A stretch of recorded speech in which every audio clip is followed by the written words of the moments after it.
नमस्कार, जय हिंद। हम लोग देखते हैं क्लास 12 के बायोलॉजी के छूटे हुए कुछ प्रश्नों को। जैव विकास का जो प्रश्न आगे से छूट गया था उसे हम पुनः लेकर आपके सामने उपस्थित है कंटिन्यूसली।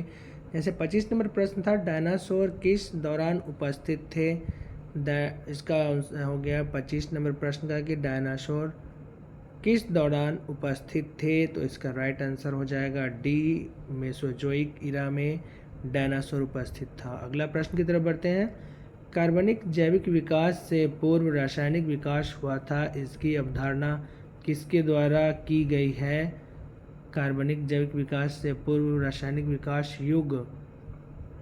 हुआ था, इसकी अवधारणा किसके द्वारा की गई है। तो 26 नंबर प्रश्न है, इसका उत्तर हो गया आपका 26 का बी हो जाएगा इसका आंसर, ओपेरिन एवं हेल्डेन के द्वारा। और यह भी 2019 में पूछा गया प्रश्न है। वर्तमान समय में अभी जो भी देखा जाए ना कि एक अच्छी फैसिलिटीज़ के रूप में जो मिली हुई है अभी, जिसके माध्यम से हम लोग लाभ उठा सकते हैं। पहले के ज़माने में ये सब माध्यम नहीं थी। क्लासरूम टीचिंग के साथ साथ आप लोग को ऑनलाइन फैसिलिटीज भी मिलती है, जहाँ पे मैं क्लास में जो पढ़ाता हूँ उसके साथ ही आप लोग के लिए वीडियो लेकर भी आता हूँ।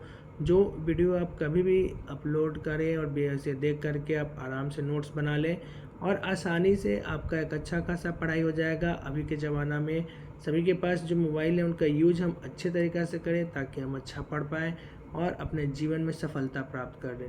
तो फैसिलिटीज़ बहुत है, इसके अनुसार बच्चों से मैं आग्रह करना चाहूँगा कि सभी बच्चे इनका सही सदुपयोग करें और एक सफल नागरिक बने, क्योंकि आपके पास आपके घर तक डोर टू ऑल टीचर्स सारे क्वेश्चंस को लेकर उपस्थित रहते हैं 24/7। तो इसका ज़रूर लाभ उठाना चाहिए आप लोगों को और अपने समय को बर्बाद नहीं करना चाहिए। हम लोग जैव विकास चैप्टर 7 का जो ऑब्जेक्टिव क्वेश्चन है उसको देख रहे हैं। तो प्रश्न नंबर 27 क्या कह रहा है कि निम्नलिखित में से किसके द्वारा जैव विकास का स्पष्ट प्रमाण प्राप्त होता है।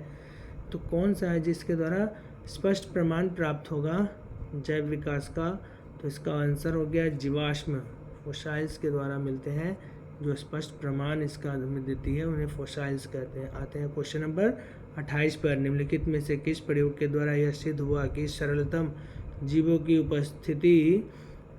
उत्पत्ति स्वतः अजीवित पदार्थों से नहीं हुई है। तो 28 नंबर प्रश्न की ओर देखते हैं। इसका उत्तर हो जाएगा मॉस को गर्म करके निर्जमीकृत जार में रखने पर खराब नहीं होता है। इसका राइट आंसर डी हो जाएगा और इसे हम इसमें लिखेंगे। अगला प्रश्न की तरफ बढ़ते हैं। 29 नंबर प्रश्न, मानव के वे पूर्वज जिन्होंने गुफाओं में चित्रकारी की थी। मानव के कौन से पूर्वज थे जो गुफाओं में चित्रकारी किए थे। तो उनको बोले थे क्रोमैन नॉन मानव। ये अपने गुफा में ना पेंटिंग करते थे, चित्रकारी करते थे, जिससे उस समय की सभ्यता कल्चर के बारे में हमें पता चलता था। अगले प्रश्न की तरफ बढ़ते हैं। 30 नंबर प्रश्न क्या है कि योग्यतम की उत्तरजीविता विचार किसके द्वारा प्रस्तुत किया गया है। तो इसका उत्तर क्या हो जाएगा, डार्विन। आंसर हो गया बी, उन्होंने उत्तरजीविता विचार के बारे में बताया था। क्वेश्चन नंबर 31 की तरफ बढ़ते हैं। निम्नलिखित में से कौन सा अमीनो अम्ल मिलर के प्रयोग में निर्मित हुआ। तो इसका हो गया एलानीन। क्वेश्चन इसका डी आंसर हो गया। अगला 32 नंबर प्रश्न पर बढ़ते हैं। 32वां प्रश्न कर रहा है हार्डी वेनबर्ग को लागू किया जा सकता है इनमें से किसकी अनुपस्थिति में। हार्डी वेनबर्ग की चर्चा की जा रही है कि किसकी अनुपस्थिति में लागू की जा सकती है। तो उत्परिवर्तन, प्राकृतिक चयन और पुनर्संयोजन, ये तीनों हो जाएगा। राइट आंसर डी होगा। तो आप इन तीनों का नाम लिखिए अपने आंसर में। 33वां प्रश्न देखते हैं। इंग्लैंड में औद्योगिकीकरण के दौरान काले रंग के कीटों की संख्या भूरे रंग के कीटों से अधिक हो गई। यह उदाहरण था। इंग्लैंड में जब इंडस्ट्रियलाइजेशन की क्रिया हो रही थी ना, उस समय काले रंग के कीटों की संख्या जो थी वह भूरे रंग के कीटों से अधिक हो गई थी। ब्लैक इंसेक्ट्स ज़्यादा बढ़ गया था इंडस्ट्रियलाइजेशन की क्रिया जब हो रही थी तब। तो यह किस चीज़ का उदाहरण है, बहुत ही मज़ेदार क्वेश्चन है। गहरे रंग वाले कीटों का प्राकृतिक चयन, यानी कि गहरे रंग जो था एडेप्टेशन करना शुरू कर दिया जिस कारण से उसका प्राकृतिक चयन था, जिससे संख्या इसकी क्या हो गई थी, घट गई थी। अगले प्रश्न की तरफ देखते हैं। 34वां प्रश्न, निम्नलिखित में से कौन सा सिद्धांत विकास को जीन आवृत्ति के परिवर्तन का कारण मानता है। तो 34 नंबर प्रश्न है कि परिवर्ती के का कारण मानता है। इसका आंसर हो गया संश्लेषणात्मक सिद्धांत। राइट आंसर सी होगा। बढ़ते हैं 35 नंबर क्वेश्चन की तरफ। एक समष्टि या आबादी में लाए जाने वाले जीन की कुल संख्या कहलाती है। 35 नंबर क्वेश्चन हो गया, यह कहलाएगा जीन पूल। इसका राइट आंसर हो गया सी, जीन पूल कहलाएगा। और 36 नंबर प्रश्न की तरफ बढ़ते हैं कि निम्नलिखित में कौन सा फैविज्म कहलाता है। फैविज्म किसको बोलते हैं, यह निम्नलिखित में से कौन सा फैविज्म कहलाता है। 36वां प्रश्न है, तो ग्लूकोज 6 फॉस्फेट डिहाइड्रोजिनेन की कमी को फैविज्म कहते हैं। तो राइट आंसर इसका ए हो जाएगा। अगले प्रश्न की तरफ बढ़ते हैं। अगला प्रश्न कहता है, जियो डार्विन द्वारा डार्विनिज्म के सिद्धांत में मुख्य परिवर्तन किया गया। क्या परिवर्तन हुआ था इसका, तो प्राकृतिक चयन की व्याख्या में परिवर्तन हुआ था। इसका आंसर बी हो जाएगा।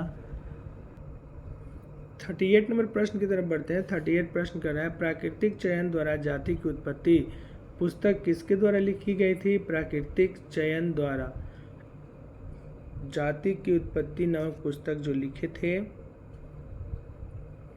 वो थे डार्विन महोदय। इसका राइट आंसर हो जाएगा बी।